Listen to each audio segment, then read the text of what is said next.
Okay, then I we have. can. Okay, too late. I just started it. Okay, that's okay. That's okay. Now I just wanted to make sure that the recording and the viewing is correctly coming or not. That's all.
Yeah, now there would be 15 minutes of waiting for folks. Yeah, maybe we should have gone live at 11, but I think we should be good.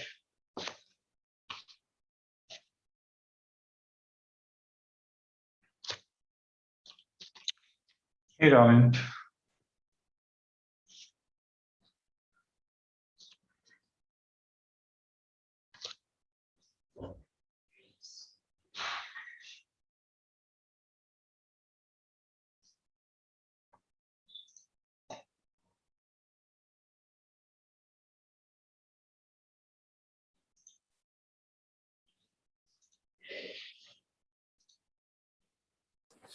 Good morning. Hi, everyone. Hey, morning, Chapati. Morning, Anshul. Morning, guys.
Unfortunately, on the live stream, we don't have an option to pause it.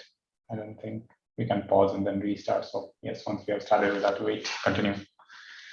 I'll try out later if we can pause it. That's okay.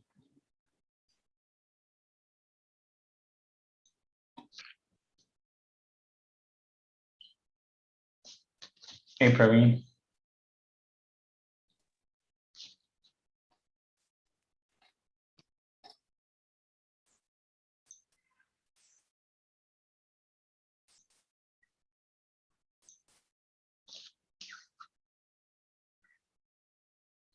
So today we have got the entire welcoming committee ready for people to join. That's a good one. Yes. I actually missed. So Zoom now has a feature where you can actually put it as if everyone is in the same room. We should have tried that out. That would have been a great one for us to try in this forum. But yeah, maybe next time. I'm sorry, I didn't get you. So Zoom has a new feature, comparatively new feature, where essentially it makes it feel as if everyone is sitting in the same room or on a conference table, right? Yeah, the immersive role. Immersive, Viewer, right? Correct. Yeah. But the problem is like new joinees may not be able to, they won't be automatically placed into that. And the max size of that particular view is 25 people only. Okay. So maybe we can put organizers into the podium kind of a thing. But others will be outside. Everyone, actually, not everyone switches on the video. So that way it helps. I can change if you want now. Can you do it on the fly? I thought we have to do it. Let's try that. Why not? Yeah.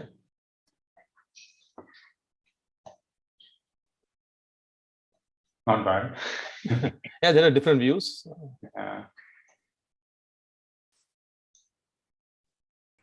Hey, morning, guys. Hey, Devanshu. Where do you want to sit?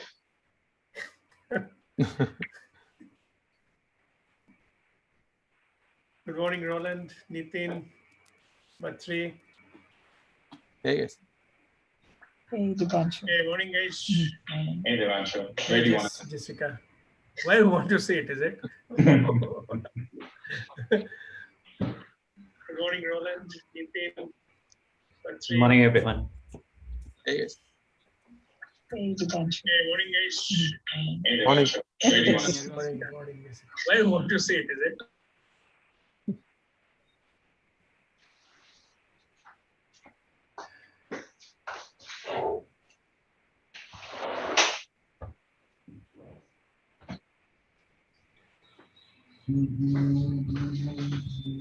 So the moment we shared the YouTube thingy, I think a lot of the folks are thinking that why he registered, let's get to the YouTube link. Anyway, they are going to share the YouTube link, so we'll be there. Yeah, no, in fact, on the YouTube ones, I was just looking at the past events analytics, right? I think we got some 200 ones. While you're waiting for it, let me quickly maybe share the analytics from the previous events.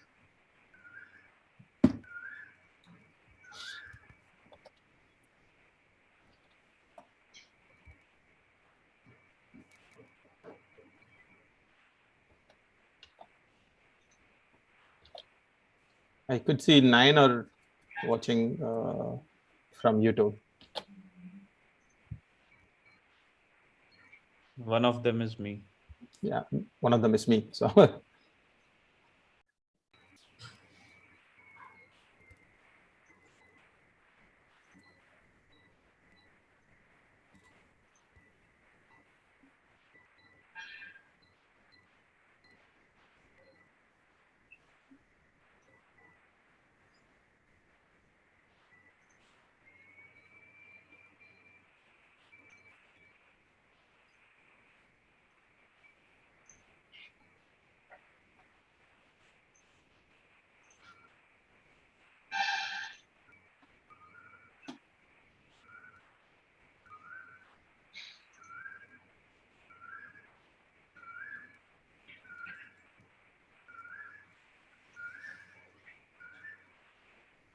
What time are we getting started? So I think 10:45 is when people start joining. 11 to 11:15 is the welcome stuff and all. And I think the first speech goes at 11:30, and between 11:15 and 11:30 would be the keynote from the welcome note from the organizer. Okay, thank you. Let me see the agenda. Most probably that should be the thing. Given that we are now virtual, maybe we should reconsider that for coming days. So, Devanshu. Yeah. True. Absolutely. So one of the reason, I mean, not the only reason, but one of the reason people used to come to meetup was goodies. So in the virtual one, that is also missing. So one of the point for some people not to join. Yeah. So obviously, but then I think networking part, like we physically meet, was the primary reason. The gangs of Yahoos used to come because we used to see each other at a periodic thing. for site speed, we also planned for some goodies like that. Maybe what we thought of, like, virtually we can generate some gift coupons and ask some questions and provide some gift cards and things like that. But yeah, due to last minute logistics, we couldn't do. Okay. Okay. But yeah, if we can plan it across, maybe we can just generate some Amazon gift coupons and things like that, equivalent to what goodies what we used to give in person. Yeah. So it all depends on the host. If a host is okay. Yeah. So, for example, I got a question. Most probably, Orkadeep received this query whether there is a speaker goodie or not. So I said obviously, but you would be able to answer that with the right person. I mean, speaker obviously we should be able to do. Should not be a problem at all. It's hardly 3-4 speakers.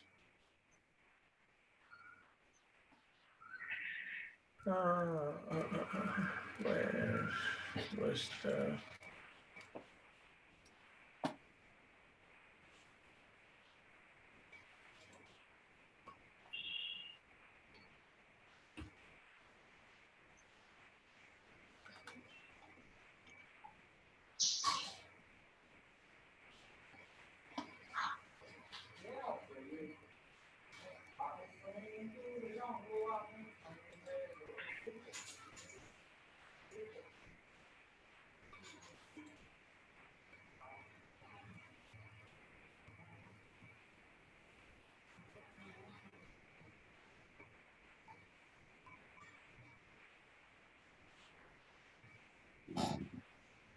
So while we are waiting for the, let me quickly just share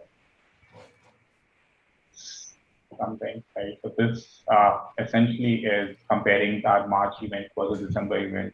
One of the benefits of us going live is not necessarily, people definitely do come and watch live, but then thereafter they have been watching it offline as well. Nothing massive, but still, I think a considerable one, especially in the first few days, right? In the first 2 weeks at least. Majority of them came in the first 2 weeks. So I think that is one of Hey, Manoj, joining? the benefits of us kind of going. No, Sorry, 100%. you're unable to join?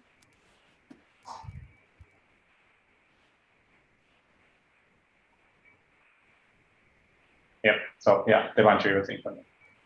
Yeah, I mean, recording will obviously have its advantage because then there people will have something or other on certain date. Everybody may not be able to join on every occasion. So recording will obviously have advantage, and there will be and obviously there the worldwide when the people come over to search engine and try to find stuff and we have some tagging mechanism, they'll identify us for sure.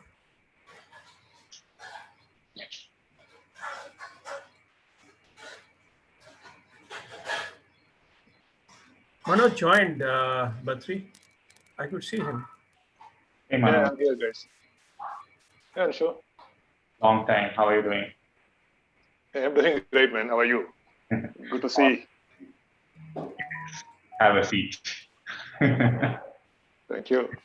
Who else is around? Hey Manoj, good to see you. This is Tripati. Hey, Chapati. So, do you mind showing your video? Sure. Oh man. How Yeah, are you doing? I saw that event in your live and on Facebook. So sad to hear that.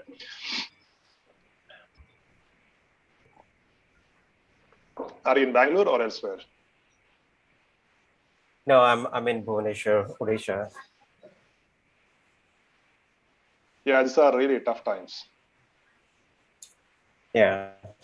Yeah. It's, Challenging times, challenging set of events. Almost everyone knows someone or the other who is impacted. They are lucky if they are not themselves impacted directly, but yes. Seriously. I just saw one of my ex-colleagues' wife and mother passed away like in a matter of weeks. I don't know what to tell him. It's not easy. It's not easy and it's really, really difficult time. Okay, so let's get into the, where is the agenda? Hi, Devanshu. Manoj, good morning. Morning. Just-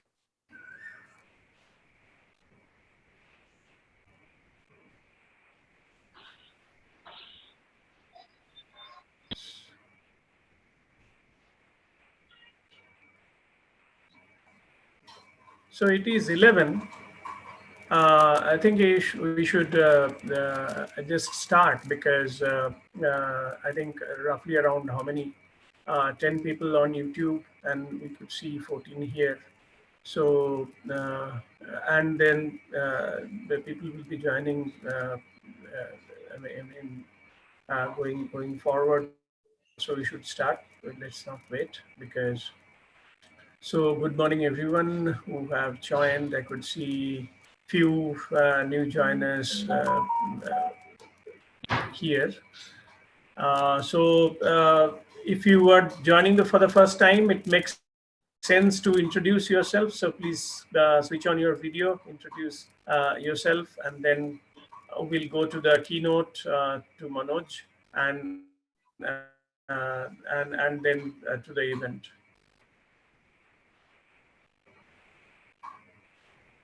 Shanmuga is old, Roland is old, Vishwabijay, Praveen Singh, and Volog. Praveen Volog Arjun, would you like to come on camera and introduce yourself, please? Hey guys, I would like to go first. So hey guys, Sure. this is Praveen. I have been, attending this large scale meetup for some time. I think this is my fourth or fifth meetup. I can see some familiar faces. I know Devanshu and a couple of other folks also. So yeah, I work for enterprise AI from last 6-7 years. Currently, I'm a founding engineer at a company called Samya AI. We're trying to solve a demand planning problem through machine learning. Yeah, previous to this, I was heading data engineering at Dunzo, worked for a couple of other startups after as well. Thank you. Would love to interact with you guys. Thank you, Praveen. Good. Yeah, Visha, would you like to go? Or yeah, so Arjun, I think we are seeing Arjun. Okay, go ahead, Arjun.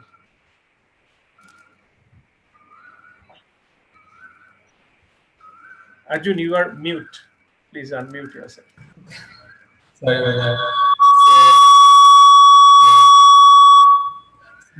What's happening is because Raghav is actually right here next to me, and Okay. yeah, so basically, I'm a recent graduate from SRM University in computer science, and the way I came to sort of large scale SRE and DevOps and all of that was in college. I did a lot of blockchains, and because of that, distributed systems. And now I'm basically running my own startup right now, and I'm in Bangalore. But yeah, so I keep dabbling in those DevOps in the DevOps side of things, and yeah, and that you hear more because Raghav is actually a DevOps engineer, so we do have those conversations very often. Yeah. Great. Visha, would you like to come on the camera and talk a few words?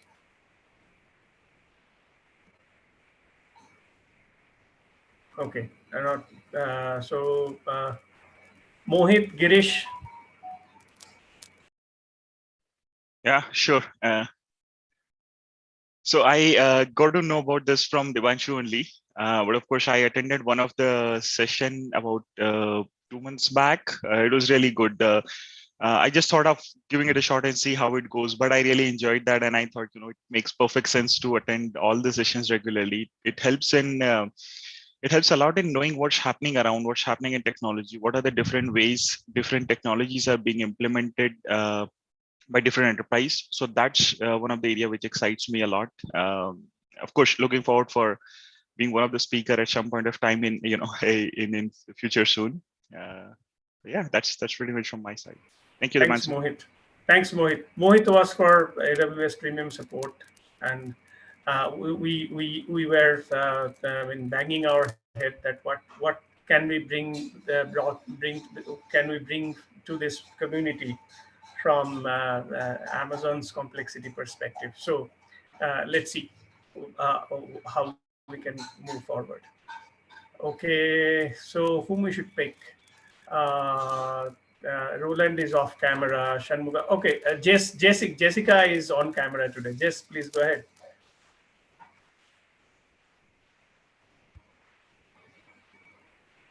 Jessica, you are on mute probably. Hey, Divanshu. Jessica here. Yeah, I currently work as Senior Manager Production Engineering at Yahoo. Yeah, we are Yahoo. Yeah, currently Verizon Media, but we are still Yahoo. Okay. Very nice to see everyone again. Manoj? Good to meet you, Jessica. I missed saying hi to you while Devanshu was introducing everyone. I just happened to scroll through my screen, and it is really refreshing to meet you. Meet you. Long time. Yeah, seriously, long time. Seriously, this pandemic is keeping us apart for like more than a year now. So it's really painful. So we have Orco speakers. I'm unable to pronounce Volog is not Vogue magazine, but Volog. Yeah, please go ahead and give your name and introduce yourself, please. Hi, my name is Raghav. Arjun, can Oh, okay, Raghav, and you guys are from the same room. That's why the echo is coming. Okay. Yeah. Okay, go ahead, Raghav. Yeah. So I'm also a recent graduate from SRM, and currently I'm working for Zolostays as a platform/DevOps engineer. I came to know about this meetup through Arjun, actually. So yeah, I'm just checking out here and looking for people. And I'm basically interested in cybersecurity, and I do a lot of security stuff along with some DevOps. So I thought SRE should be fun. Hey, thanks for joining, Raghav and Arjun from the same room. Seems to be these guys are having their the weekend get together as well. Great. So it's 11:09. Officially, we have 6 more minutes for the introduction. So anyone, Shanmuga, Tripathi, Vishya, Roland, feel free to come on camera and talk few lines. If you want, then we'll pass it on to Manoj. So hi, we saw on the site a couple of familiar faces I am seeing right now. Badrinath also. Yeah, hey, sure. Hi, you also. A lot of similar faces from Yahoo. Jessica also as well as. So it's being in software more than 20 years. Currently, I'm working in a JD as a senior enterprise architect. So designing the supply chain management with the help of AI, more interested in DevOps, SecOps. These sort of practices we are doing. Thank you, Vishwa. Thank you. Thanks. Yep. Okay. Tripathi has come online. Tripathi. Hi, everyone. My name is Tripathi. I'm an EM, SID at Twitter, Bangalore. I manage 2 teams, data platform, database SRE at Twitter. And it has always been a great learning to be part of this LSP group and learning a lot of large-scale distributed system architecture discussions from all of you. And I'm really passionate about it. Thanks for joining and presenting today. Thanks, Tripathi. We could see Roland has come, and we could see a few others joining as well. But Roland, please go ahead. I'll keep it really short. My name is Roland. I work for Flipkart. I work in the internal cloud platform team, specifically on the internal monitoring systems. We have our own logging, metrics, alerting system set up from scratch. I spoke about this maybe a year back.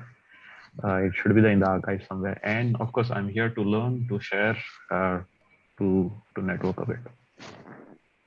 Roland, was your talk was the last physical one, or you were the first virtual one? It was the first virtual one. First virtual one. Okay. Yeah, we're on the 5th virtual today. Okay. I see Ashi and Saira.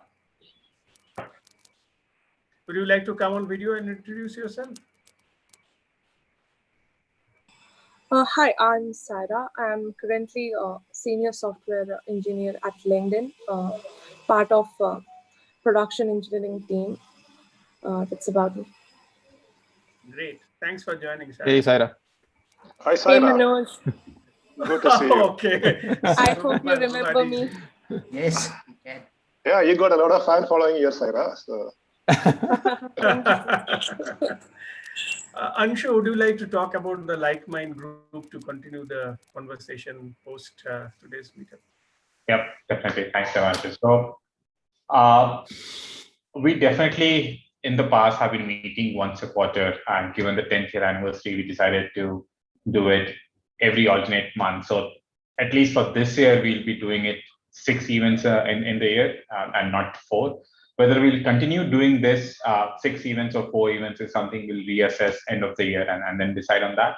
But one big aspect that has been there and which has primarily come in or partly driven by the entire present virtual scenarios is how do we engage all of our participants, all of the group members more real time and not every 8 weeks or every 12 weeks.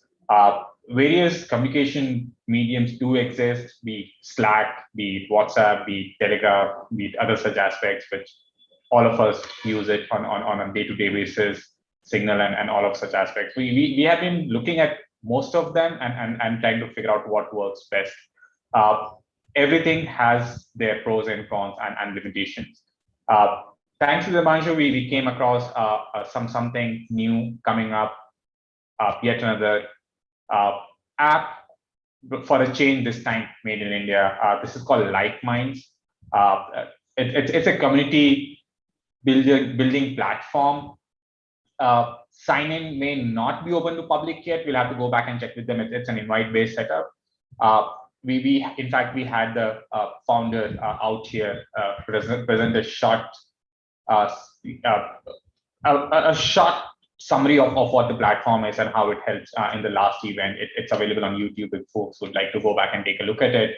But yes, we have onboarded LSP to that. And what that enables is essentially real-time communication. Think of it as a WhatsApp group or a Slack group, but very specifically focused on community building events and efforts. We can see that in the core Like Mind community forum, they are trying to do a whole lot of things to build up the community. And on the LSPE-IN, we were trying to launch it in the last event.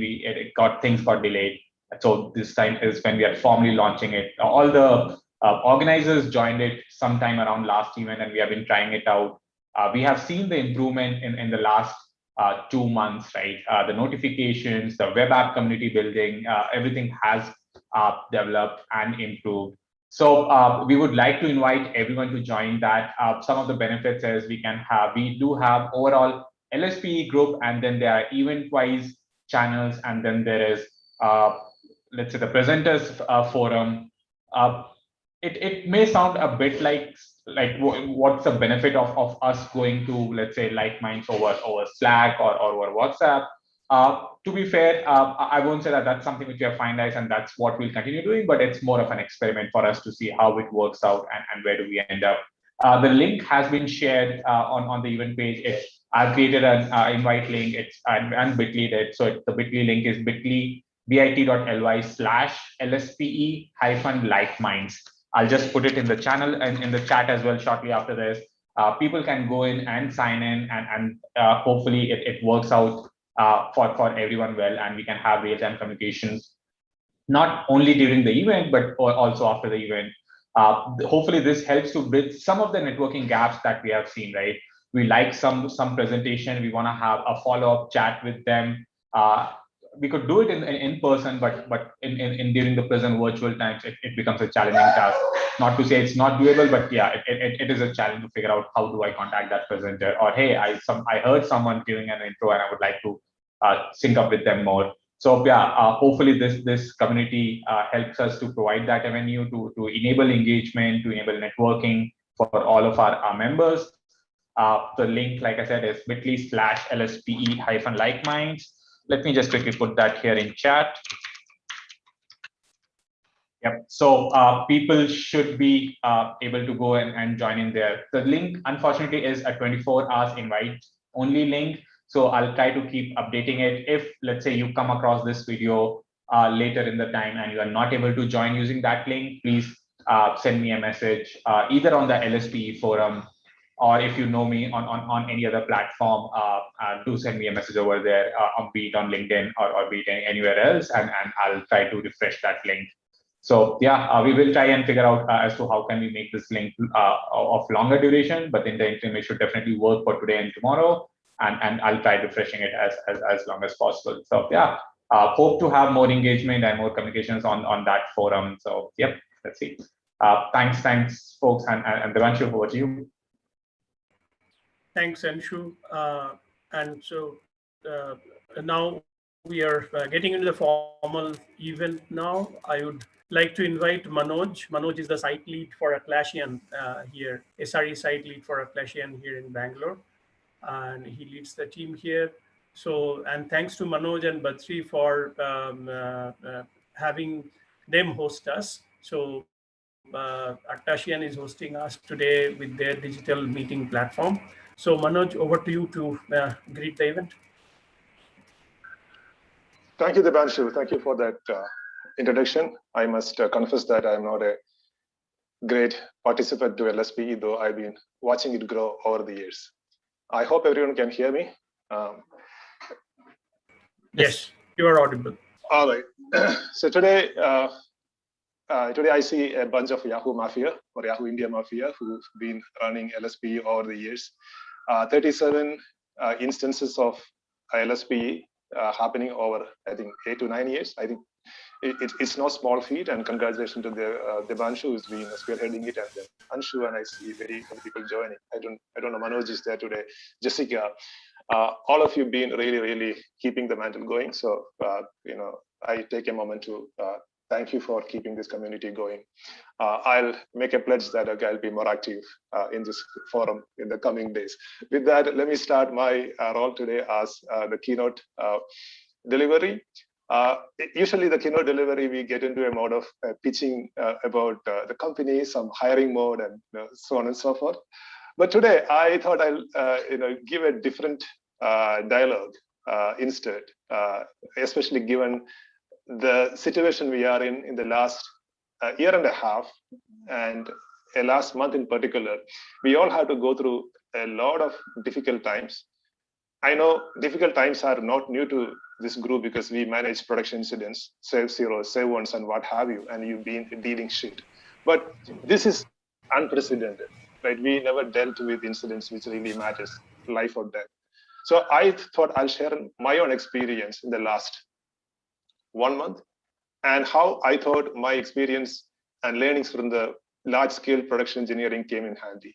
So let me share my screen and see if you guys can see it, and then I'll just quickly run through it. I won't take much time. Yeah, it's visible. Yeah, visible, right? Yeah. Yep. All right. So once again, good morning, LSPE India. Welcome to this edition, and thanks for hosting me. Like I said, last April, or rather this April 19th evening, my mother complained saying that, Manoj, I feel slightly feverish. That is exactly a week after her first dose of Covishield, and I thought it could be she's just recovering from it. Fast forward on May 1st, she was out of the COVID care center in Colombia, Asia, intact. And that was really an eye-opener and one of the most difficult experience I have gone through in the last maybe many years. And I thought how I can reflect on that to this group. So I try to take a lot of learnings from the production engineering world I've gone through the last many years and see what really mattered. First thing first, how observability, the knowledge of observability helps there. We are great at diagnostics. When an incident happens in our life, we know what metrics to look at, we diagnose, we get the reports out, do action, but do we really focus on those key indicators? What really matters to us? Do we know those prognoses we have to watch about our health, our family, friends, and the community where we live? Do we have an indicator on the purpose on which we come to work or go home every day? Do we recognize or relook at the passion and see we're really living up to it? And finally, where do we spend our time? Is our time really used well? Having that level of observability into the key indicators of our life really matters. It is not the diagnostics, the prognosis really matters, so that you can really get into the diagnostics when something really goes wrong. So second, managing changes. We all manage changes in our work. But when something really gone wrong, when my mom said, hey, I am feeling slightly feverish, I was not sure. How do I manage that? We quickly isolated her into one of the room. We started wearing our masks.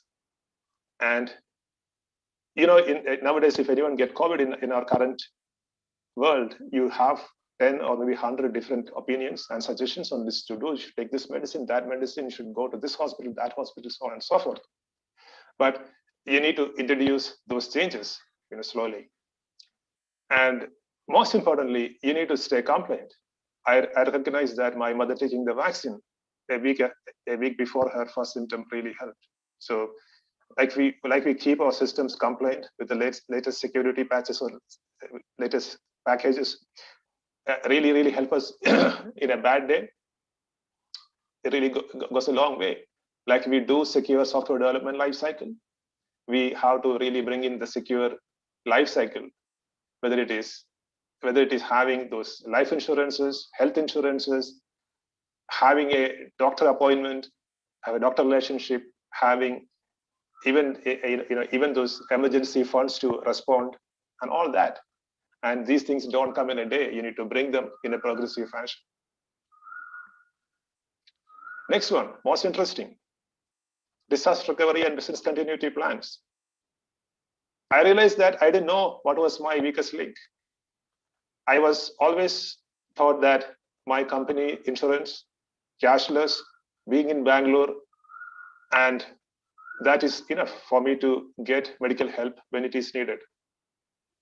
But that was not true. I was proven wrong. What helped me to get a bed for my mother in those difficult times was having a relationship with a doctor, which I thought not so important. The question is, how resilient are you to those weakest links? Do you really identify them? Do you do a war games when everything is hunky-dory? Do you practice your war games on a sunny day to check and identify your weakest links? Next one, most important, incident management. We say don't panic, but yeah, it is not easy to not to say, into that state. And it is super important that you don't get into panic and look at what is important and prioritize. There will be hundreds of different opinions, hundreds of different things to do, but you need to really keep your focus on what is important and prioritize them. Have your first responders with you and keep them live so that those numbers are right, those doctors are available, you have a face to those names. Have your runbooks, have your SOPs for such situations. How do you respond?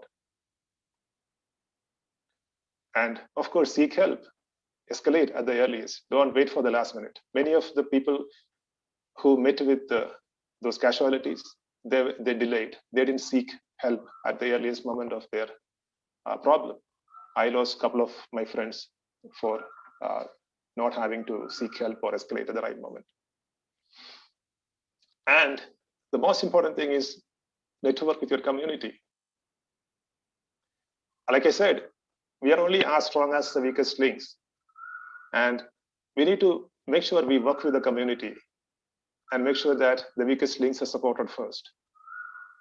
I know we all are using all our skills and abilities like Python programming and all that to find where is the nearest location to get a vaccine dose. But are we the weakest link in the society? Probably not. We can all afford to sit at home and make a living. But the ones who are on the road every day to deliver your e-commerce packets, Swiggy or Zomato food orders, probably they are more vulnerable. They will need early access to the vaccine. And I see that now the government in particular is trying to triage and prioritize who is most vulnerable and trying to address their security first. Finally, continuously verify. You can't just sit on our assumptions and knowledge as it's going to change, because change is only constant. Keep verifying your assumption, be it your leading lagging indicators, your BCP plans, and your readiness to situations. And keep verifying them. Gain insights through whatever data you collect in the process. And finally, this is one of the code which I can't keep sharing again and again, because we are into the situation and we have to make new paths, we have to make new roads, and those paths are not made by sitting alone, not by sitting or planning. It's just made by walking. And with that, I end my presentation, and I welcome all the talks and presenters for this edition of LSPE, and happy listening and learning. Thank you. Thank you. Thanks, Manoj. It was a nice speech. I should say that we are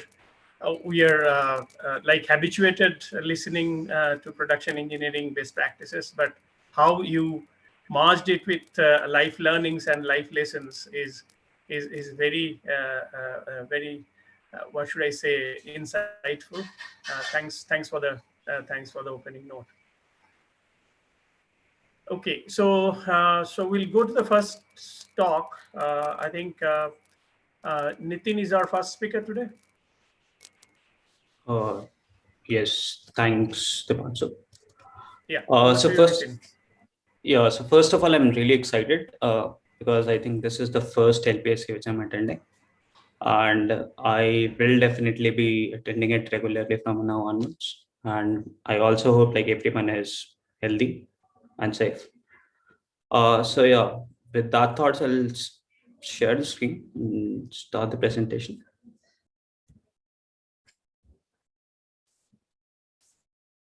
Is it visible? Yes. Yes, Nitin. Yeah. So I'll give you a little bit of introduction about myself. So I am, as you know, Nitin. So I work as a senior SRE in Opsgenie, that is in Atlassian. And this talk is basically about the journey we took. We call it our road to serve 100x traffic.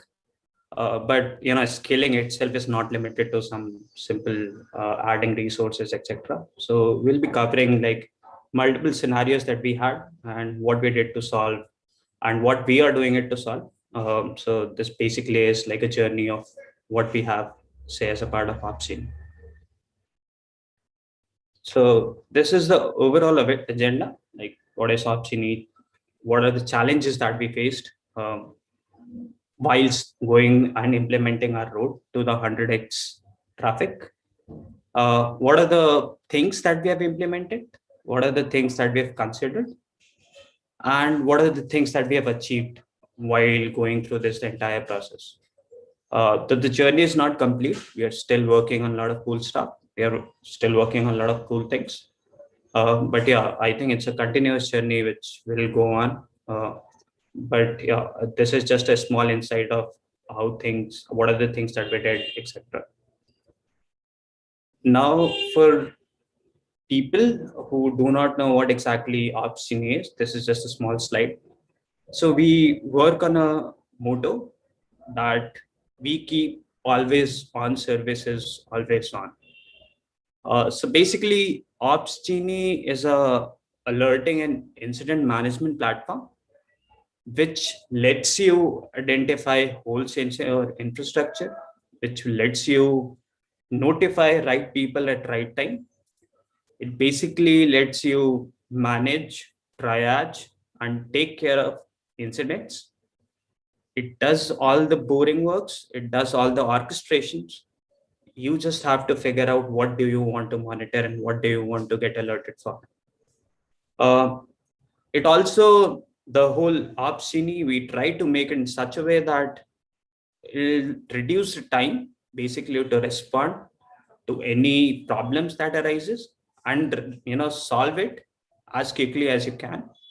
It has a lot of features like um, addition of on-call, run books along with alerts, grouping of alerts, different type of searching, like you can triage, okay, if this incident is related to that or not, and like basic orchestration, like quickly setting up Zoom and Meet, notifying everyone whether there is an incident or not, assigning priority, etc., etc.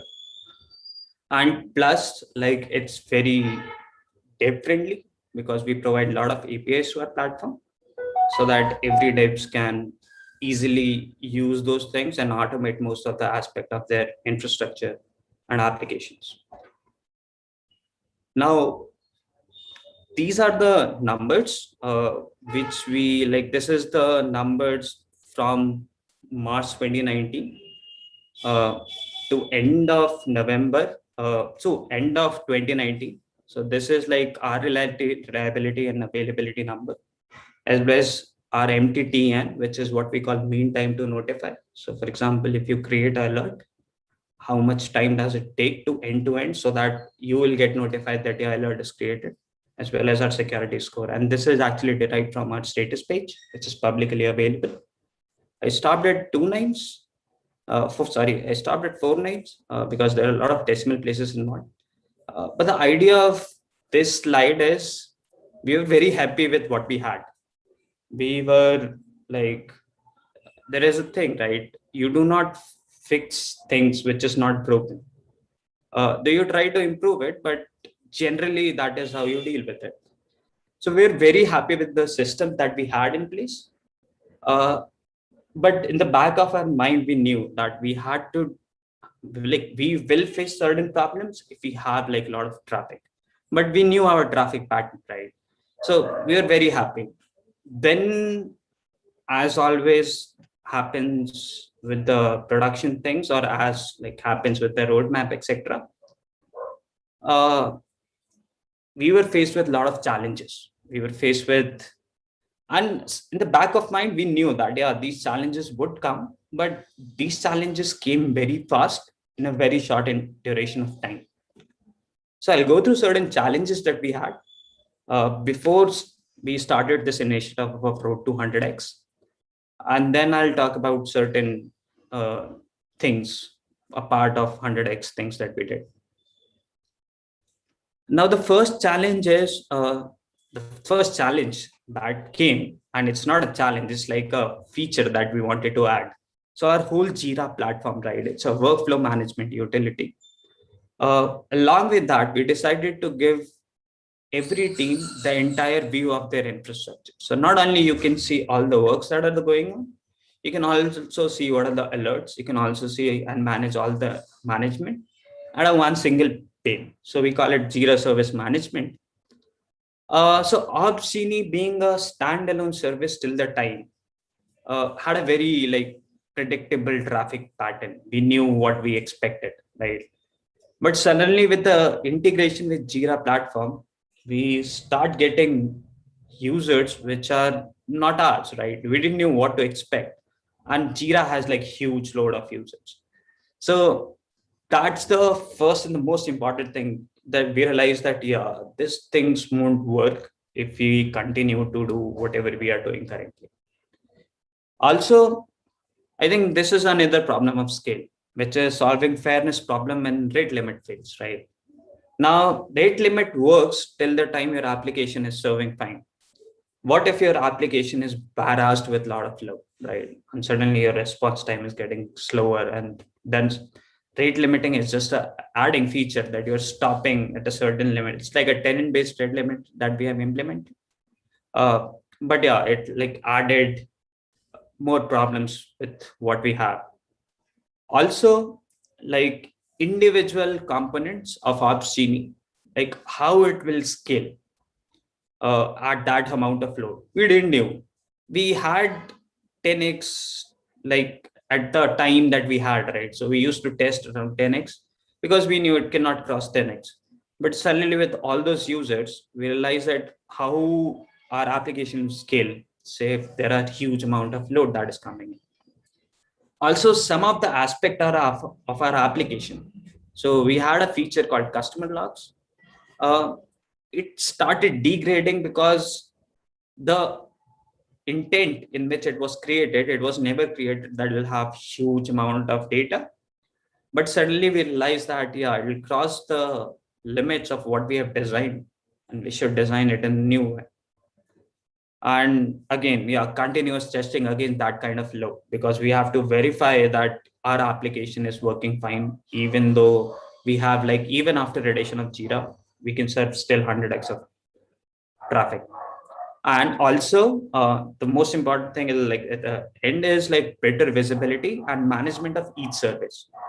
Though we had like a good monitoring, we had isolation of services, we knew what each services performed, but we still like a bit, like we still wanted to find a better way so that each people can manage and see how their services are going. So yeah, these are the challenges, and plus there are a lot of few like things which are continuously going on. So we decided to basically take the challenge. Okay, let's work on this, right? And as an SRE, like we decided, okay, we divided into multiple sections, and then we picked the first one, which is completely isolated from any scaling problem. These are the things which we can solve independently, solving any problem. So which is, we had a feature called customer logs, and we want to create a long-term queryable solution for that. That was our intent back then. So we had a solution. I'll go through the solution that was the existing solution back then, and what are the things that we've changed. Now I'll give you the features, what exactly. So it's a audit feature, like anything and everything that you do in Opsgenie is actually logged. So what you can do is you can always go and search it and say if somebody wants some kind of auditing, or if somebody wants some kind of insights from those things, you can always go and search it in the UI, which we provide, as well as for enterprise customer, you can always go and download all those things as a file, and then you can run your insights on that. Now we started saying, okay, not a lot of people had a lot of data when we started, right? So, and we wanted to save some cost earlier when we designed the solution. So one thing which is which as you can see, there is a lot of lambdas in place. So in Opsgenie, we actually love lambdas. So there are two explicit features that is there, right, in this customer logs. One is customers can search, and second is customers can download. So these are the two important things that is we are considering, right? Now, the whole reason for this architecture was we wanted to save a lot of cost. We wanted to make it as serverless as possible. And AWS has an awesome trigger-based services, right? So if you have triggers, it works very well, and it works very fast as well. So we decided, because we had a limited set of data, right? We decided to make it as small, because Lambda was good enough back then. Like Lambdas were able to merge the data. So we had like multiple steps. The raw file coming in, then we converted it to Parquet format. Then we used to compress it, and then the merged file, say if we have 100 MB of blocks, we used to merge it into a specific file blocks and chunks, and then write back so that it can be easily queryable to our Athena. And then we used to add like more and more partitions if like customers can add like different keywords according to our insights, as well as we had like a downloadable thing. Now there were a lot of, now as like the data grew and as the number of users grew, we realized 3-4 things wrong with this particular architecture. First of all, as even you can see, there are too many components to maintain, even though it is Lambda, but still I've numbered it so that you can see like how many components that we are there, right? And secondly, since people started searching and they had like a 2-year, 3-year worth of data, certainly Athena was not a great utility to query that much of data very fast. Now it was very slow, even though we tried a lot of compression techniques. We tried like a lot of optimization with files that we have stored. We tried adding intel like code partition so that people can easily query on those parts, but still that was not great enough for us to continue with Athena.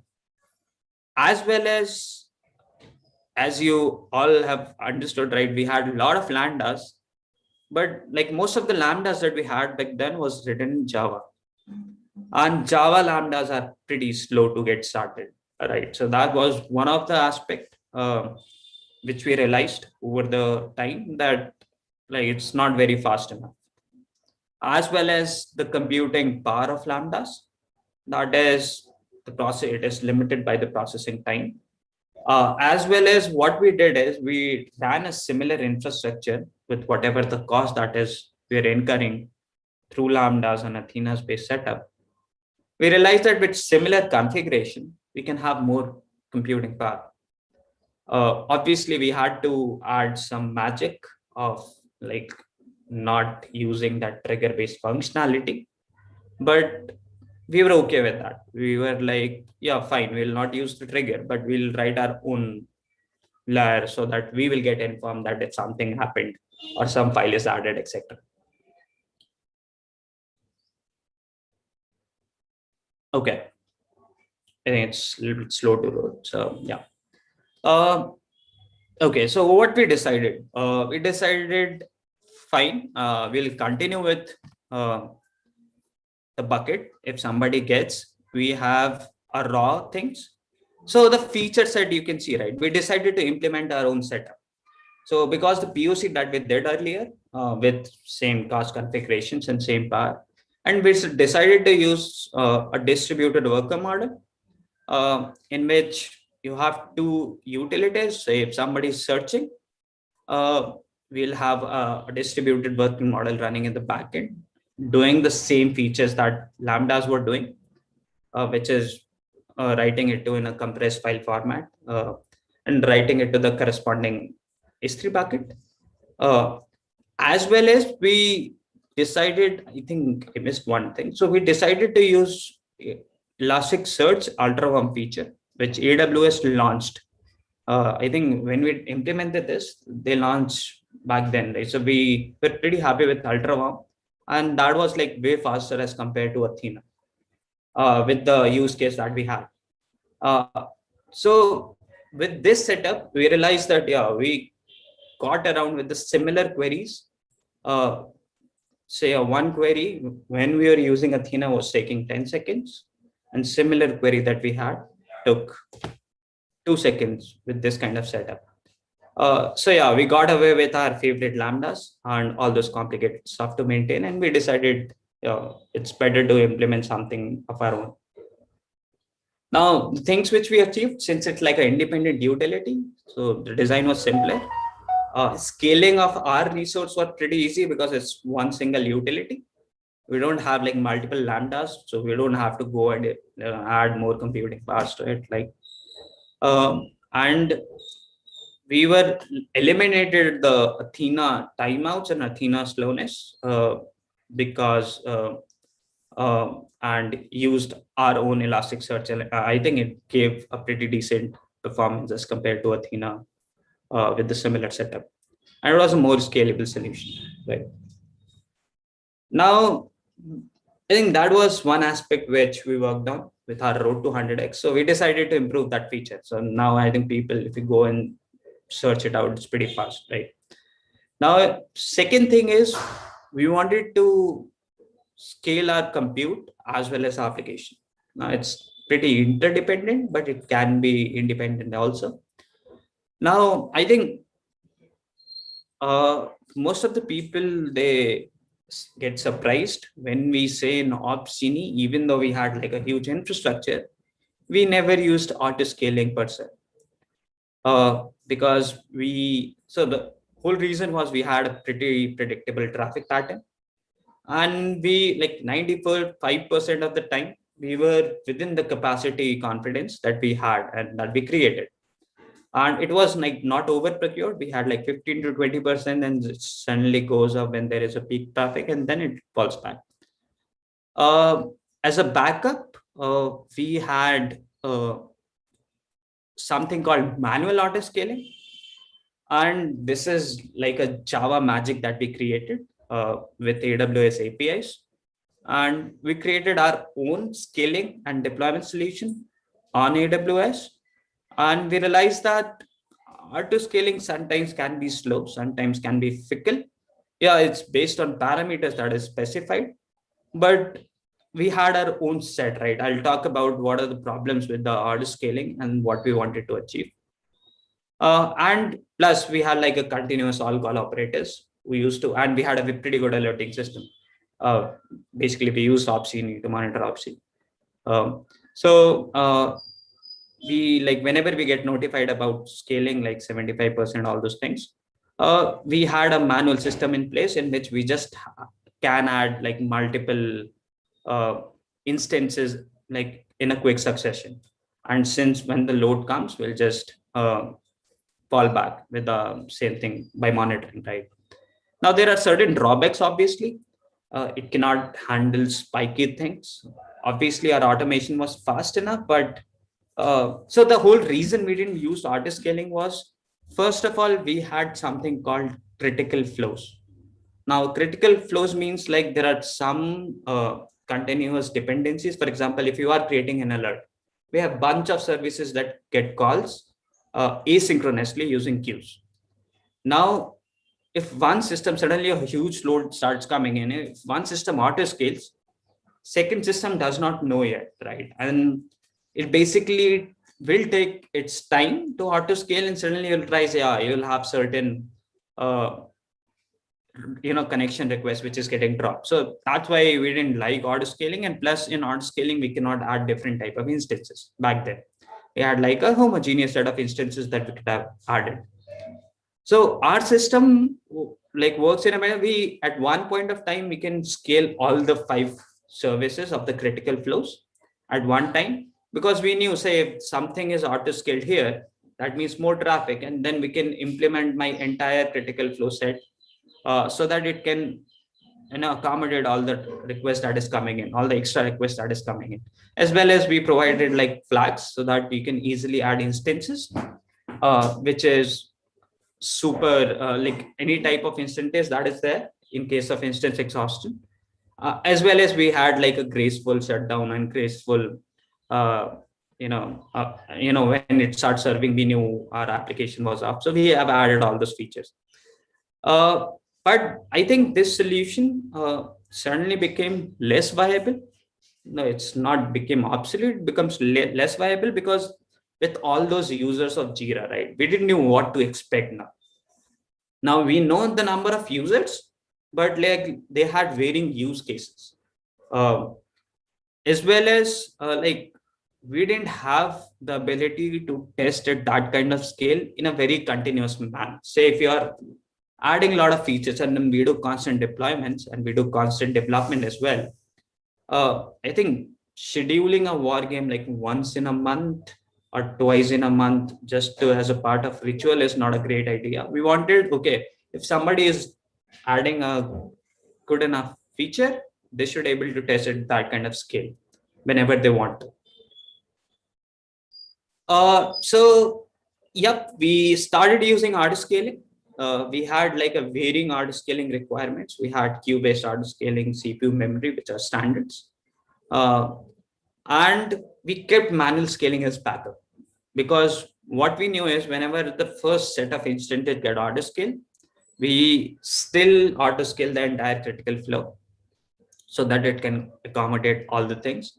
And plus, I think it's a good feature to have multiple type of instances within the auto scale utility. And plus our services are like tested for long period of years. So we are pretty confident in that. But yeah, we decided to use AWS out of the box auto scaling. As well as there's one thing which we worked on, which was like, rather than creating an infrastructure or setting up and switching off the infrastructure which is there for load testing or from stress testing, network fault, etc. at a very high traffic, we decided to add war games so that each team can do the war games as a part of their CD setup. Now our CD completely rely on something called Bitbucket pipeline. We recently moved from our own setup to BB pipeline. I think it provides a lot of good features. It has like everything is managed at the back end. But one good feature that was provided by Bitbucket, and we as a Opsgenie use Bitbucket as a user, is something called ability to run pipes. What you can do is you can do your own custom implementation and export that as a pipe. And people can run in whatever branch. You can always authenticate, you can authorize, you can choose if they want, they can only run on master, they can only run on compliant branch. So there are a lot of things which you can do with Bitbucket pipes, right?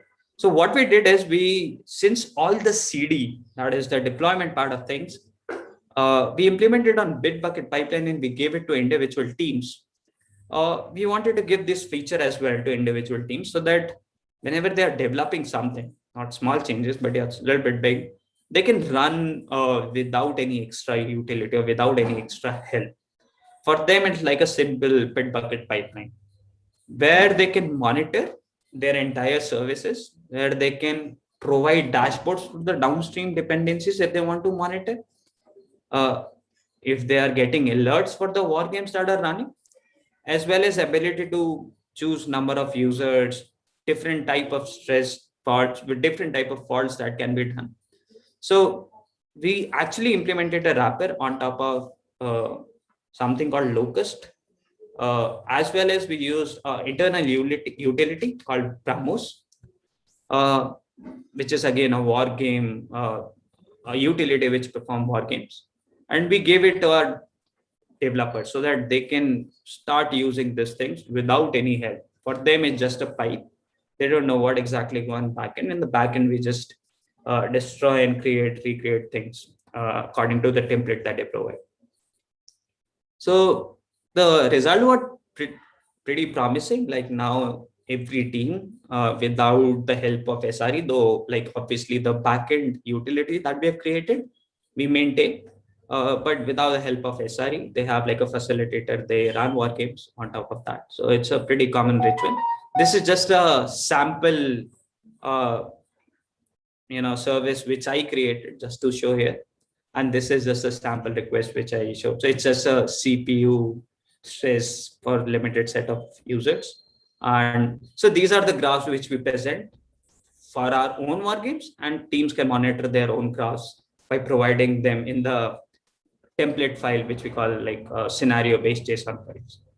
So that is one great achievement that we did, so that anything that is get shipped is actually tested at a pretty high load and tested at a different kind of fault. So it's not just high load, it's like DNS black hole, it's network fault injection, it's network stress, right?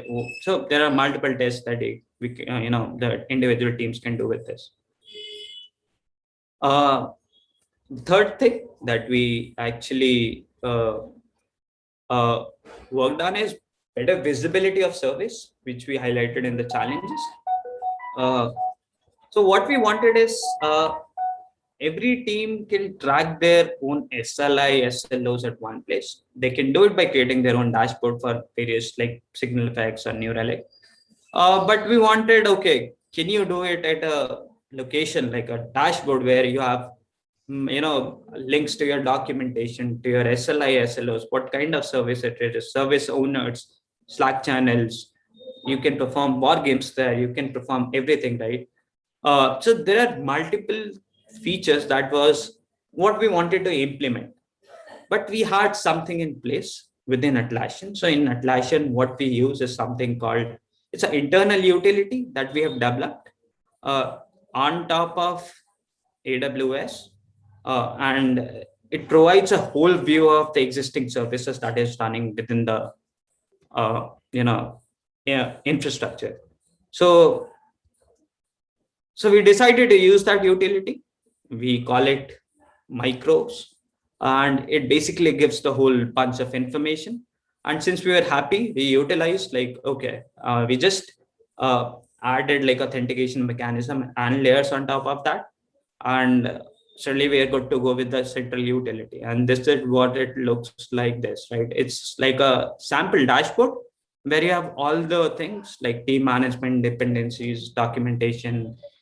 We have like a compliance ritual that we perform every time. There are a bunch of tests that we do, security, data classification, logging, distributed logging if you have Splunk logging, etc. All the dashboards, etc. So you can see, right, the details of that thing, like who created it, what is the team name.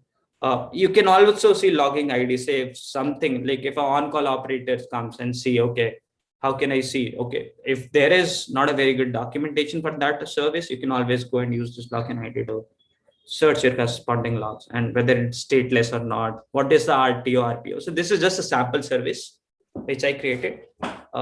It also specifies tier if it is a very critical tier 0 services, tier 1 services, etc. So we are pretty happy with this edition of Micros and Microscope, which basically gives a whole insight of the entire service visibility. And we had like a lot of services.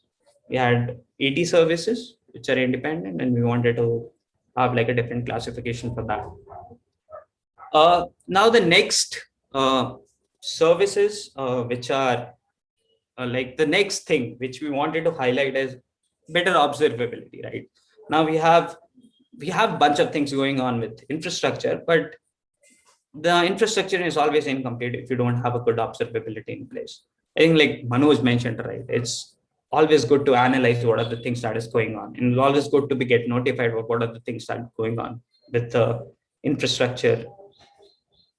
So we had like before the numbers that I showed, right? We had a pretty solid infrastructure in place with regards to observability. So you can see, right, there are a lot of things that we do. So we do like synthetic monitors. So there are a bunch of lambdas which continuously verifies whether our critical flows are working or not, whether I can create. So it's like every time, like every 5 seconds, like every 10 second, or every minute, or every 5 minutes, it like it is running, okay, Opsgenie is working or not with respect to critical flows, whether request flow is normal or not. So we verify a bunch of utilities like, okay, our CloudFront is working fine or not, MAP is working fine or not, ALB, VPC, EC2s, whether network is reachable or not. So we have a bunch of tests written in form of lambdas that runs, as well as like disaster monitors, right? Okay, what are the different components that is there? Is it like we also monitor AWS utility? Okay, if there is a things, or if there is a rate of increase because of AWS, we go back to different channels, and we had like monitoring for third-party services, our application as well. Now, whatever we do, our metric setup is something which we created like a way back, and we rely on something called, like, apart from CloudWatch metrics, which is coming out of the box from AWS, we rely on something called transactions. So I'll basically describe what we mean, because I'm using a little bit here and there. So it's a unit of work of a same thread. So we had like a bunch of threads running for our application, right? Now, whenever it does some work, it logs in a unified schema that we have created. Now that schema is not fixed, but it's a free-flowing key value pair description. Now, each team are supposed to give at least basic utilities, right? Basic things like, okay, what is this call? What is this service? What is this thing? Like basic set of information, as well as individual specific set of information. Say if it is a AWS request, if it is a cache request, if it is a cross service call, right? So we dump everything in our time series database, and we call it as a transaction, right?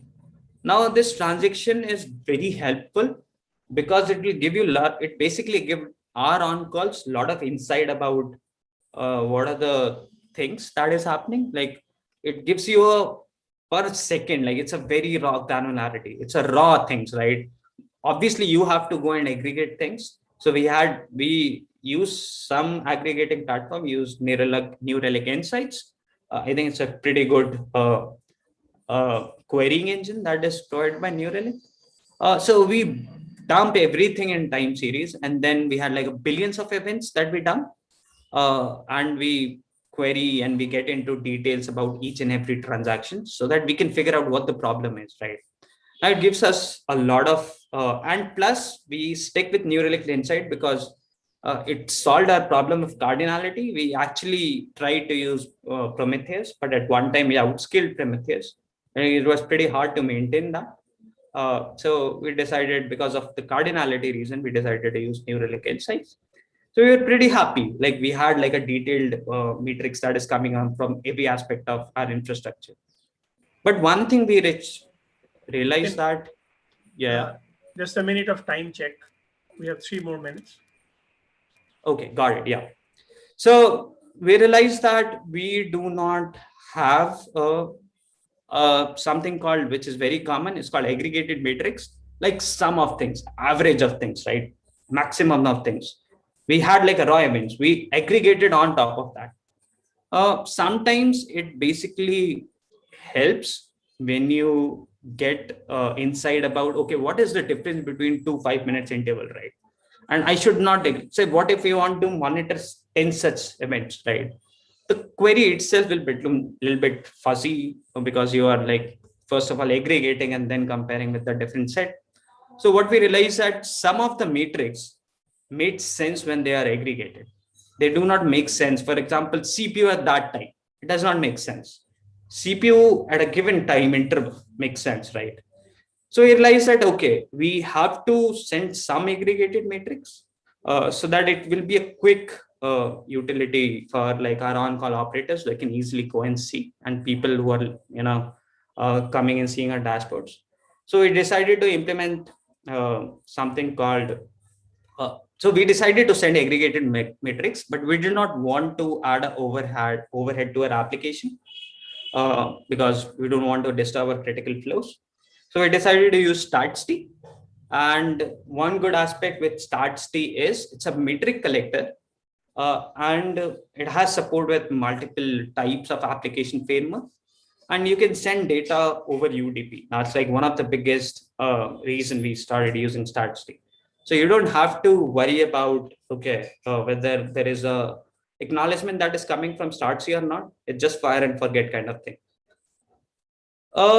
Yeah, there are a lot of things, a lot of work in progress. So those are the things which we worked upon.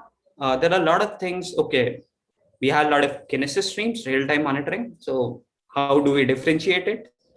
As well as there is a very cool feature which is added by CloudFront. It's called CloudFront Kinesis stream.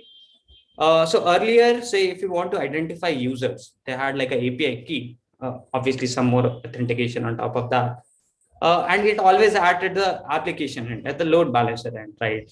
What if like suddenly a user started sending bunch of data, or if there is a kind of, a DDoS kind of thing, right? Ability to analyze those requests at a very early stage, like at a very CloudFront level, is pretty easy, and we are working on that. And I think, yeah, it's a pretty great feature provided. It's a very recent feature and pretty great feature provided by AWS, as well as our third-party limitation, because we do load testing. We realize, okay, third-party limitation can hinder. So what we can do about it? I think I'm able to complete it within time. So hopefully you liked it. Yeah, if you have any questions, feel free to ask in the chat itself. Yeah, or any questions that you have. Anything just finished at the dot. So so questions, please feel free to put those things on the chat or in the LikeMind group. So we'll move to and thanks Nitin. This was a learning talk because a bunch of us use Atlassian to monitor. To have our ticketing system, to our knowledge sharing system. But behind the scene, what Atlassian is doing, never know. Good that there is a talk for the first time in this forum. So will be probably people now have an Atlassian point of contact to ask more questions apart from the normal support channel. Great, thanks, Nitin. We'd like to invite Pranav now from Qwerty.ai to talk about their design to solve, to provide a pipeline, AI pipeline in production. Pranav.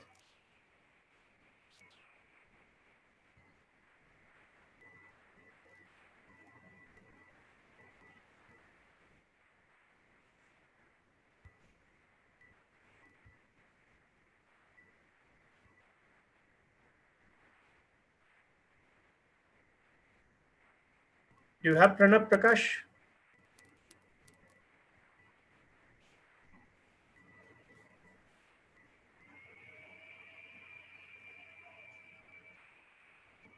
No, I don't think he's there now. Let me call him. Okay. Maybe in the meantime, we can start with the other talk. Yeah. Yeah, So in that case, Arkadeep may like to start with your session. It's okay. Right. Hey, good afternoon, everyone. Let me just get started with the PPT. Just 1 minute and then I will get started.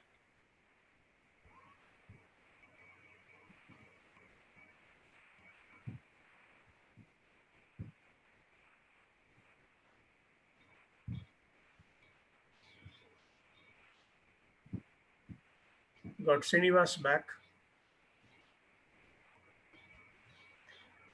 with his homegrown haircut.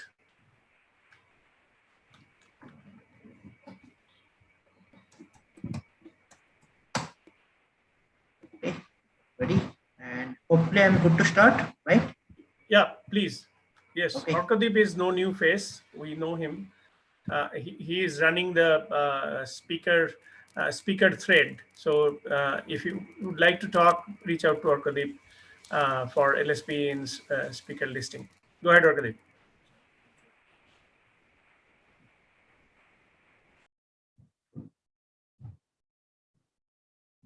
The topic for today is proactive monitoring of the internet in a network. Since I did it for Walmart, that's why it's Walmart network, but can be fitted in any of the organization or enterprise.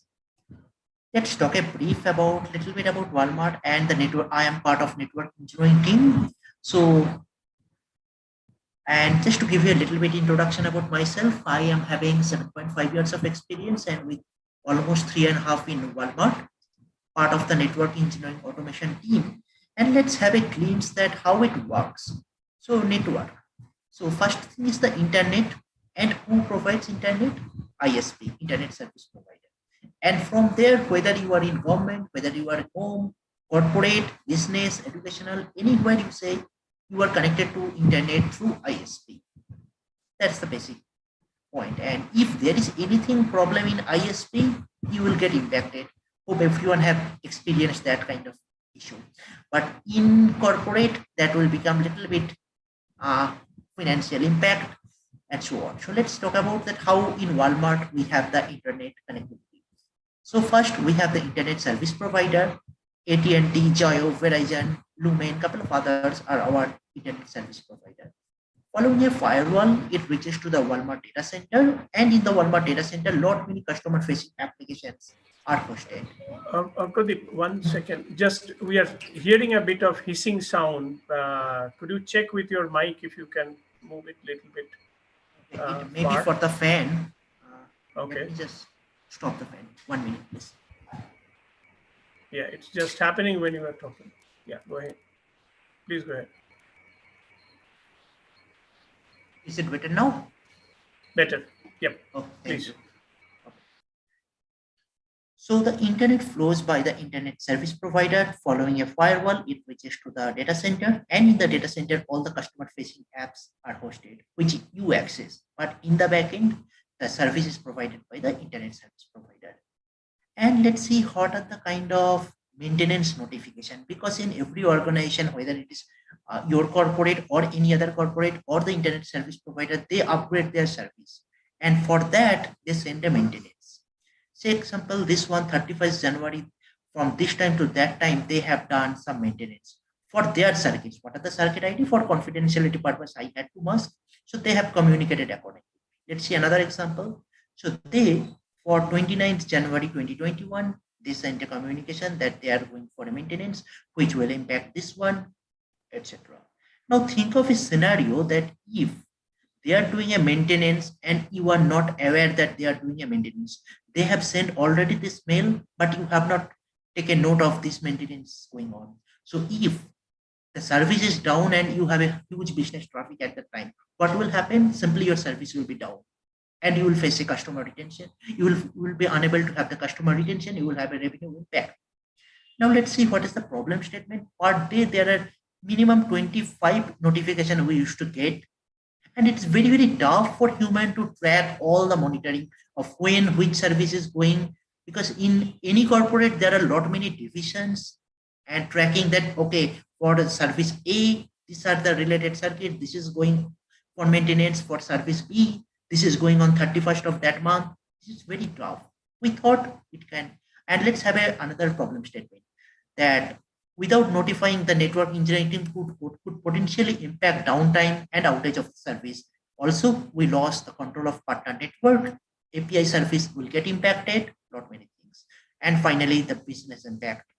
We thought there could be a better mode and solution. So if the ISP notify us, we will have create a calendar event and forward to the respective team. Hey, say for example, today is 22nd.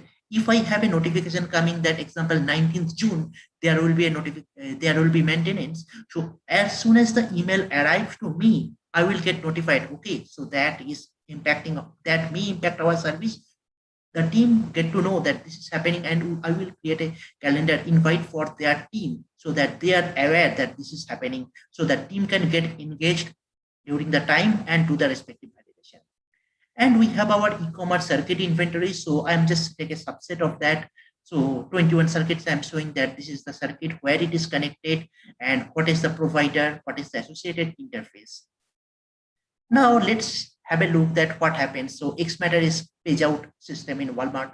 So we had that, say for example, that impact start time. If you can see here, that it should be here, that start time this time to this time, it have caused a huge impact, and we have an internal tracking of incident ticket. I cannot share that. But what was the problem? That this link was down due to a fiber cut, and another link, which was a backup link, that was also down due to a maintenance. And that means on that data center particularly, we had totally no service on that point, and that created a catastrophe. But if we have the solution in place, we can avoid that. But what is the solution? Let me introduce Microsoft Flow. That's a Microsoft solution using which we have done a couple of programming on top of that. And let's have a look. So the logic is kind of a if-else block. So first we are tracking that if any mails is coming from the vendor, which is our internet service provider, mentioning the circuit details, whatever we need to monitor. So the flow is like that. If you have an email from the service provider, and then you check that if the body contains string, which is the circuit ID, and if this condition match, then post a message on Microsoft Teams platform, create a calendar event, send an email, and this is for me that I will get a notification that, okay, fine, this many steps completed without any issue. And if not, then just post a message that, okay, this came, no need to worry about that. Let's have some demo. For some confidentiality purpose, I could not use the office laptop, but I will try to show you as much as I can. So here I am in the flow.microsoft.com, and I am in the Walmart environment. You can see on this side, and I will show you some examples. So first, for the demo, I will give a brief on these ones that I created and shared.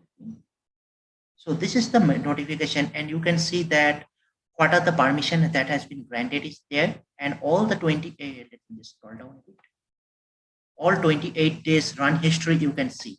I had just did a test before the beginning to check that whether everything is working. I will give a demo as well. So these are the production response. Every day we get lot many mails. I can also show you some of the mails. So let me just try to show you some of the mails. So if I cannot go to the subject main details, but you can see that in our inbox, we get lot many mails that this service is, Verizon is telling that we are going for maintenance, Lumen is telling they are going for maintenance, so on and so forth. So there are a lot many. Every day you can see that how many mails we got. You can see that this is time only. That means all are for today. So let me just pick anyone in random. So let's see this one. So you can see that it is Friday, 3:43 a.m. They told that maintenance window has been completed, etc. So all the things we are getting notified, but it is very tough for human to monitor. So we have created a solution. So let's have a look into the solution statement. So I will go to the edit. What is the flow here?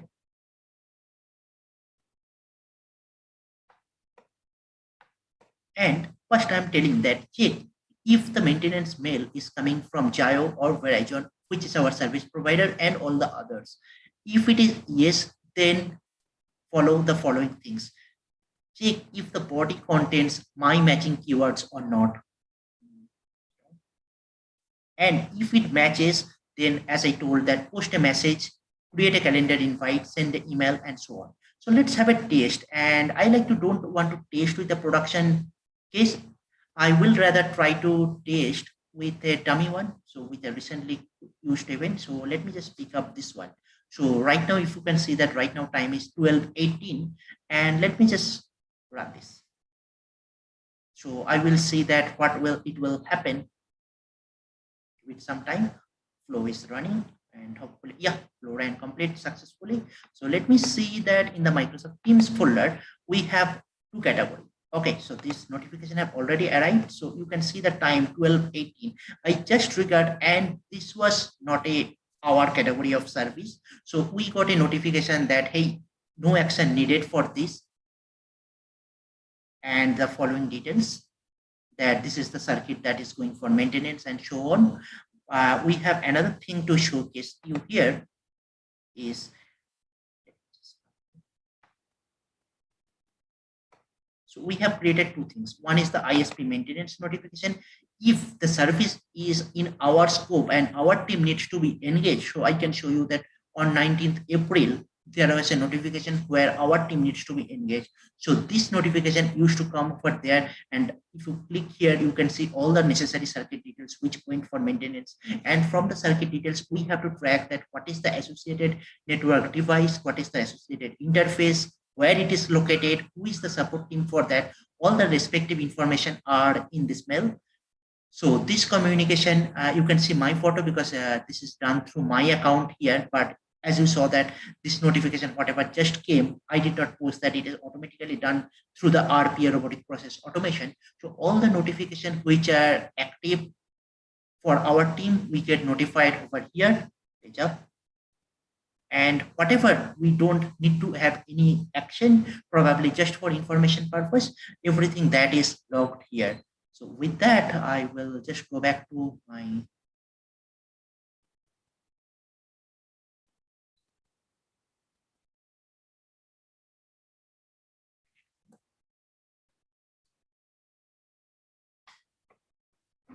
one minute, please.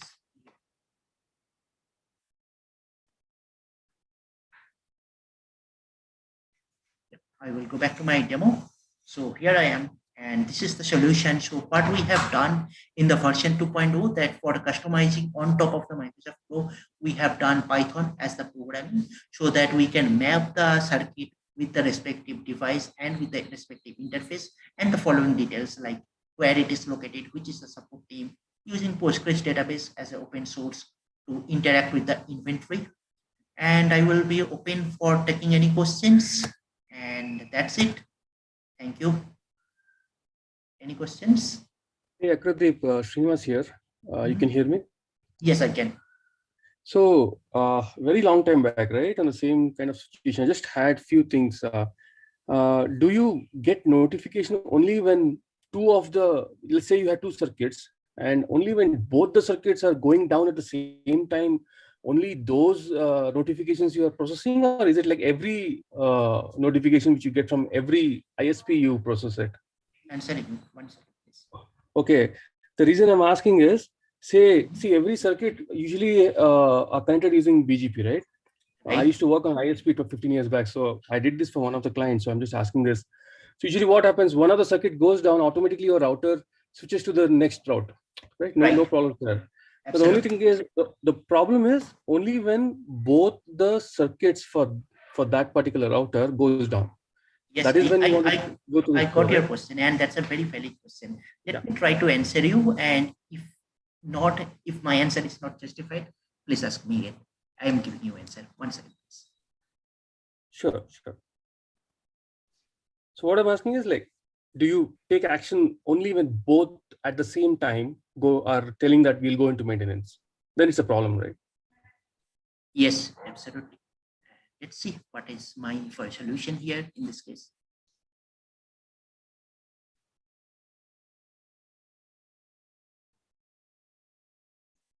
Okay, so if you can see here that I have created OR logic here. And if I just scroll a little bit, so any of the circuit, consider you have 2 circuits. So that means if one circuit goes down, you already have a backup in place. So you probably need to not to worry for the business. But things may happen that you are having a planned maintenance on that device, circuit or device on the same day. So the logic is OR here. So any of the thing goes down. So consider in our case, there are a lot many circuits. Since I'm using VDI, I cannot scroll much, but there are a lot, 53 circuits we use to monitor. So all the things are in OR logic. Any one of the 53 goes for any maintenance, we get notified. What was the catastrophe? If you are not aware that your alternate service is already under maintenance and you are doing some activity, so that will eventually have impact on both the circuit and you will have a business impact. Is that helps?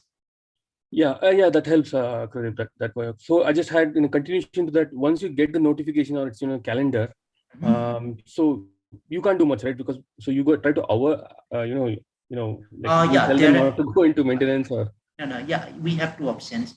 Since we have a good relationship with our ISP service provider, we can say, for example, holiday season is a very critical period for Walmart.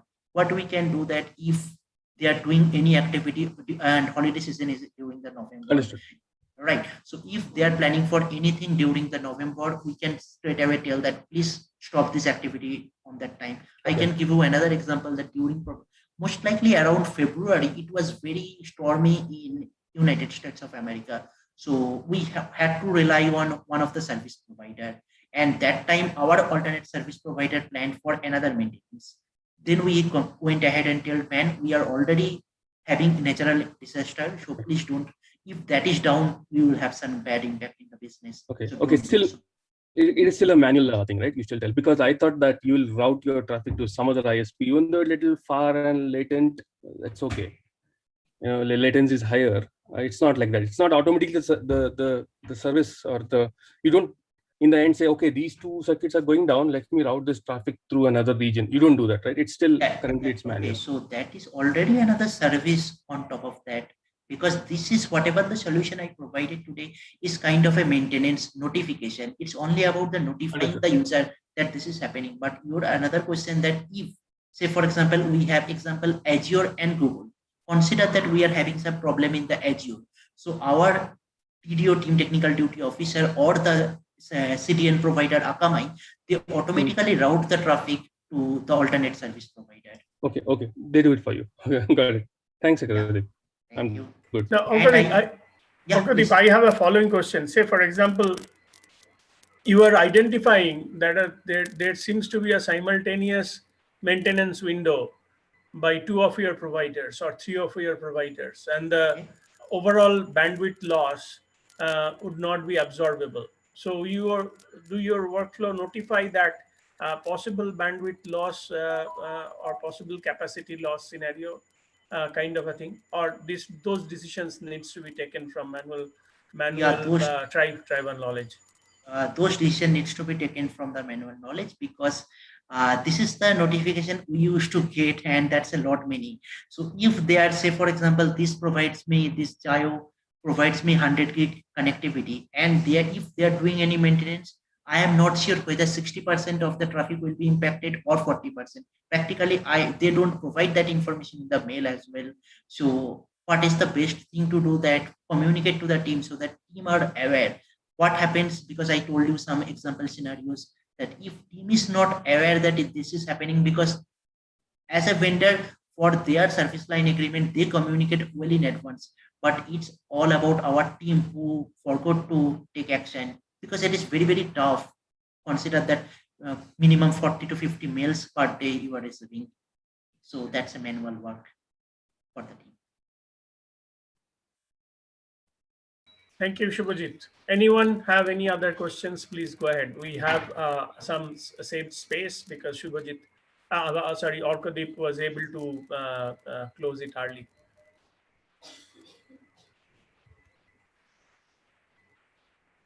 Silence. Okay, and I just like to bring one thing, because we are hosting the platform in the Atlassian. So I just like to give a little bit brief.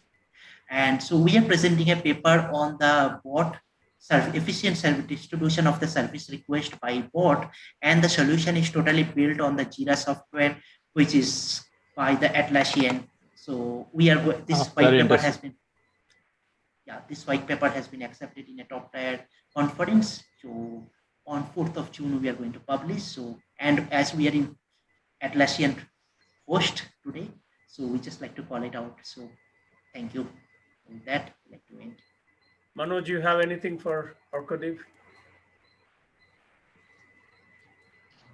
Is a preprint version of that available?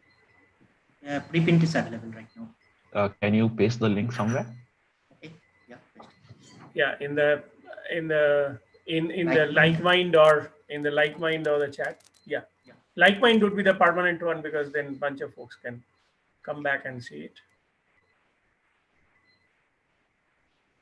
Okay. Manoj, Bhatri, any questions? Any points for Orkadeep that his paper using one of Atlassian technology is going live, going to be presented in a conference? Yeah, it's very interesting. I need to go through and then ask questions. I'll also internally forward this. Great. Thanks. Thanks. Okay, so is Pranab back? Pranab was having some network issues.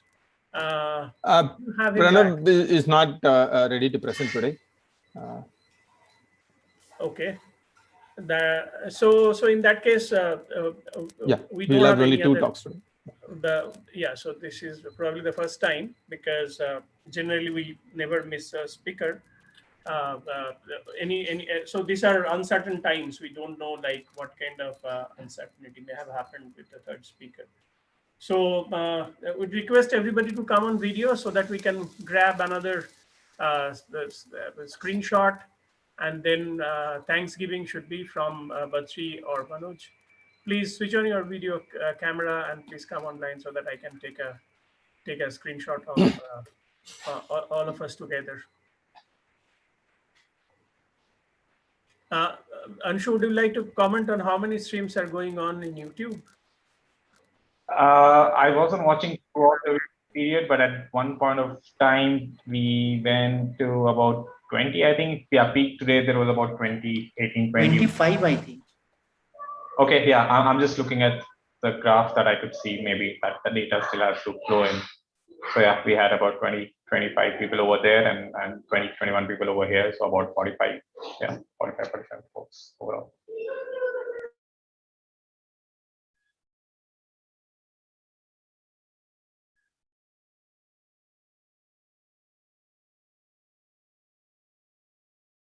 And for folks who have been trying out the Likemind link, yeah, looks like, so they have recently launched their browser/desktop app compatibility. So looks like we are facing challenges in joining via browser. So yeah, please do try it out via mobile app. That's what, so all of us, all of the organizing committee members at that point of time, mobile app was only option. So we tried it via that and that worked. Looks like yeah, on browser we might be having issues. So I've given feedback to the Likemind team. They are checking it on priority. But in the interim, please go in your mobile app, search for Likemind, download it, or just open the link itself in your phone, and it should redirect you to mobile on to the download page. Download it, and then after that it should work. Worst case scenario, you may have to try it 2 times, but yes, hopefully post that it all works.